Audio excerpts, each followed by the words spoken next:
So formally, my previous ABA video was titled, "What's the worst move in ABA?" But after a few comments pointing out and detailing some of the contenders for the worst move in the game, I renamed the video and changed the thumbnail to more so reflect the nature of that video better. Meaning my opinion on Kenpachi's counter will remain, in regards to it being the worst counter. The worst move is now a different story, and ironically, that same video had already detailed one move that was directly under my nose. But you guys pointed out a few moves that I want to compile into this video, as both a correction to that video and to find the new worst move of ABA.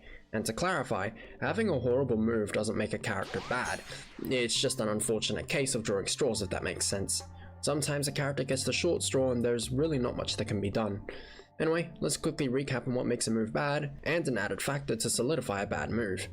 The factors surrounding bad moves are high startup, high end lag, range, mobility, and the damage of the attack. This is most applicable towards high startup guard breaks, but there are some moves that don't necessarily take all of these qualities and still manage to be terrible, which is why that brings me to the most important part when determining a move's, I guess, uselessness. Purpose. The bridge separating a move from entering bad move hell is purpose, and I'd say there's 3 tiers of a bad move: unfavorable moves, strictly combo exclusive moves, and straight up garbage. You can probably get the gist of the first 2 tiers, but garbage means moves that have so little, if not barely any purpose, that they have almost zero reliable use even when the opportunity arises. In short, the move isn't really good at doing its job no matter how hard you try, and if a move is unable to properly serve its purpose, then by extension, the move has very little or no purpose. Which means I can finally move on to our contenders, starting with Todoroki's Defrost, which I'm actually not going to rank because this is an unfair move to rank. The problem with Todoroki's Defrost is that it's a vital move to his kit, due to his rather poorly implemented gimmick. The move is less so bad in regards to being a move, and more so bad in regards to why it exists in the first place. It can't necessarily be a bad move if it has one purpose and does it well. It's not fun to use, it's not fun to think about using, but realistically speaking, it does its job. I know that may not be what you want to hear, but I'm seeing it objectively with this character. It's a move made as of the result of a poorly thought out gimmick. Nothing more. Another move that I think fits into the same vein as Todoroki's Defrost, but more due to move bloat, is Aizen's counter as a melee counter. This counter isn't intended to start combos, it's purely just a taunt for a counter, which I find fitting for a character with, well, a lot of moves.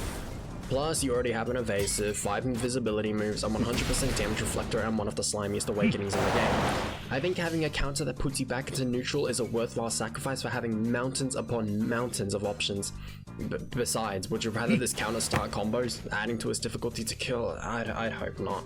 Even if you wanted it to perform its slash version, that'd still make it annoying to go up against. Just look at that guy.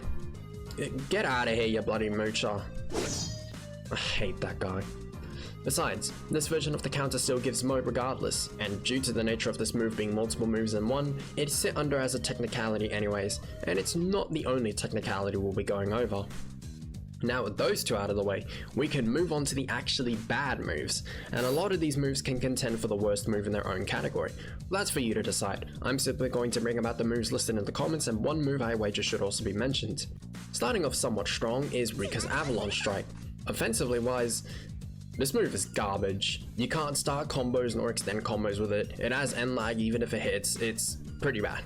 Utility wise, however, this move definitely redeems itself because while it's not the most handy thing, on a character that values having space to be able to play for cooldowns with an obnoxious barrage and obnoxious evasive, Avalanche Strike just helps Rika play like a degenerate. Honestly, I don't even really know what else I can say about this move. It's bad at being an attack, but it's obnoxious in being a scumbag. What should I say? I hate this character. Next up is Gaara's Sand Coffin, and this one ultimately depends on the situation it is being used in. In a 1v1 scenario, the base version of this move is nigh useless. The likelihood you land this move is only if your enemy uses something punishable and neutral. But in any team situation, the move's use suddenly becomes almost invaluable. A 40 damage, almost stealth-like attack that gives your teammate the most free combo on Earth is, as I mentioned, invaluable. Evidently, it requires the Gaara to be in a situation to do so, but it at least saves this move from being worthless. I can't necessarily argue the same logic for the next 2 moves, being Sun Jing-Woo's Dagger Slash and Aokiji's Shatter. Both of these moves are very similar when it comes to use and how odd they are.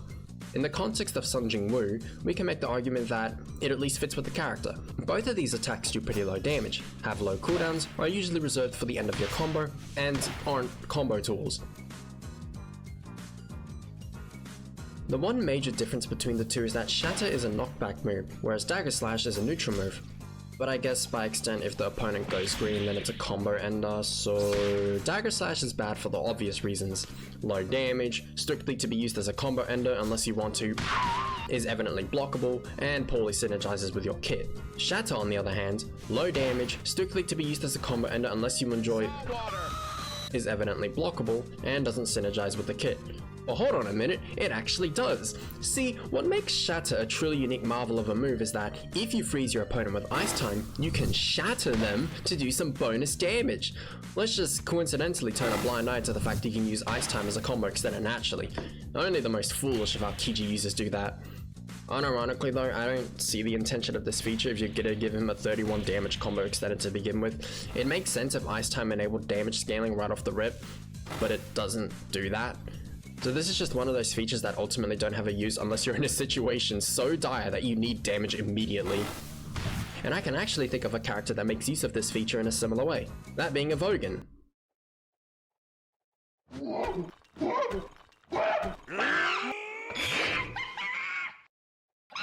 When you land Scream, you won't always have Rend up, so it's pretty useful using one of your attacks for bonus damage. Except I'm comparing a crumple to a literal combo extender being used in tandem with a combo ender for an entire 10 bonus damage. Yeah.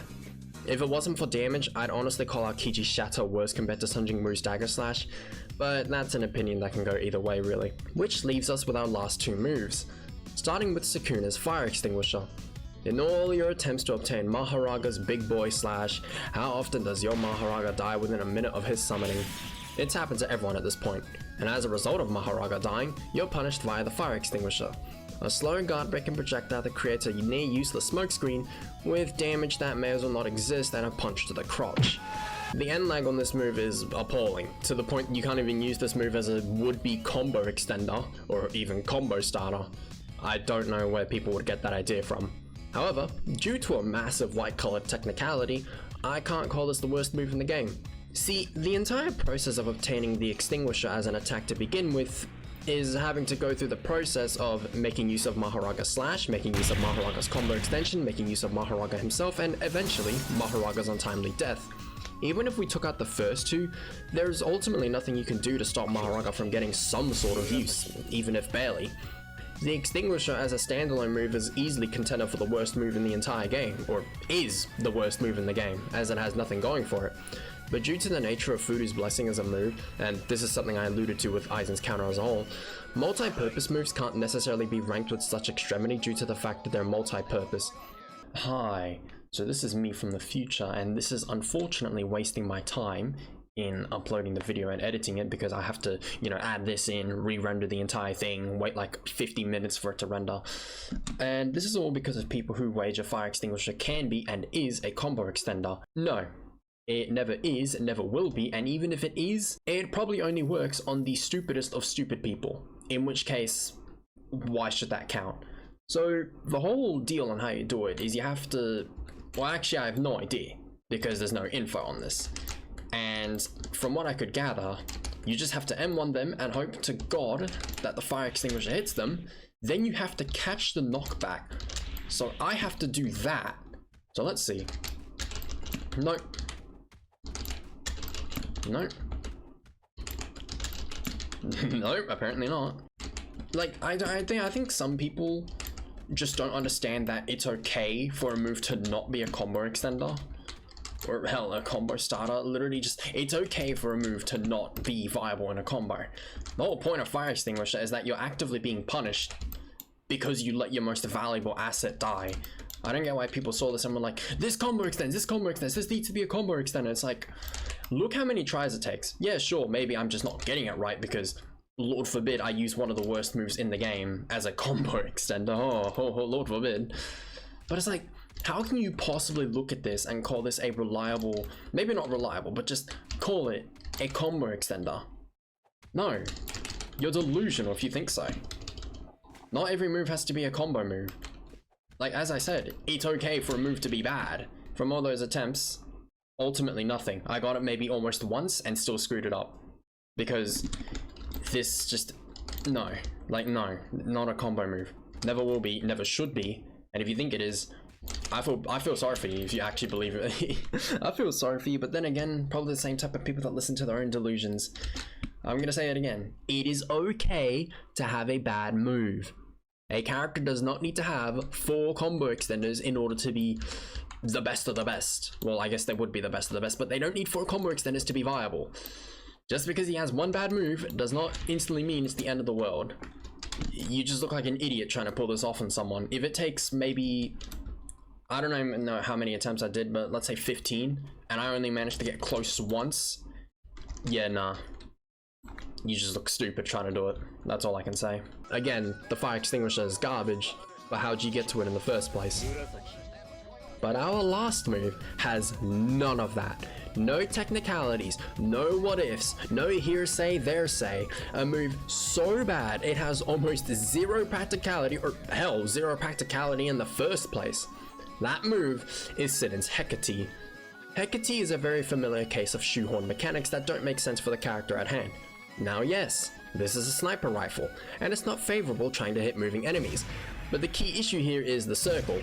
The wiki calls it a sniper's patience, but this is ABA, so we're going to call it the idiot circle, and you'll see why in a moment. In order for Simon to reliably land a shot, you must wait for the idiot circle to show you the person dumb enough to allow it to shrink.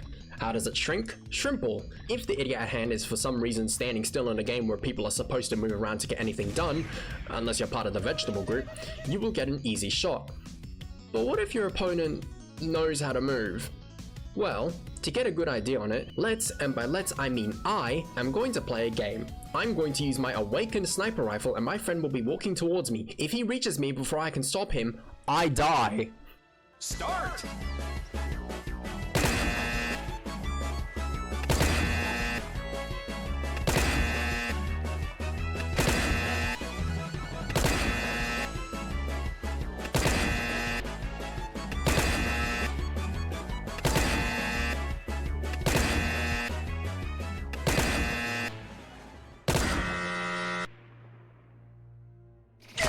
This is a move that incentivizes hitting people standing still, in a movement-orientated game. Only an idiot could think of something like this. The thing with the extinguisher is that there's an argument to be made for the fire extinguisher. I can't talk about this move in a serious manner, it's horrible. There's an argument to be made with the fire extinguisher. You can do some mad, crazy no-shot predictions and call yourself the god of MLG. Here, what am I meant to do to help my teammate? Using this move in a combo is as unreliable and janky as you could imagine it, and even then it's not a good combo tool, nor did it seem to be intended as one. In fact, even if your teammate has someone in a grasp, you still can't land a reliable shot. But hey, at least if a guard breaks, assuming it hits in the first place, along with the assumption the enemy finds this move worth guard breaking tanking in the first place, it's honestly... This move sucks. It's honestly funny how counterintuitive this move is. You know it's a rough choice when your only reliable method of landing this counter is against the Ragnar.